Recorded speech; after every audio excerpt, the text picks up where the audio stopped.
Pemirsa, usai mendengarkan laporan kinerja dan pidato kenegaraan Presiden Republik Indonesia dalam rangka HUT RI ke-81 tahun, Gubernur Sumatera Selatan pastikan sejalan dengan kebijakan dan arahan dari pusat demi kesejahteraan bangsa.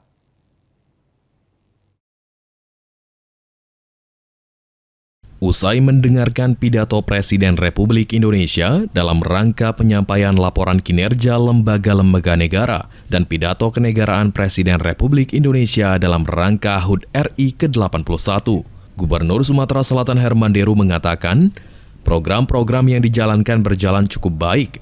Untuk itu, pemerintah Provinsi Sumatera Selatan siap mendukung apapun program pemerintah pusat untuk kesejahteraan bangsa. Semua progresnya kita lihat sangat baik dan daerah, provinsi, kabupaten kota siap mendukung apapun Presiden programkan untuk kebaikan negaranya.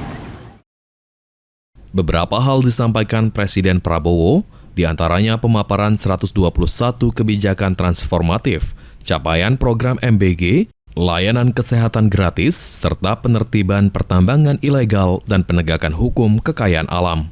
Eki Saputra, PAL TV.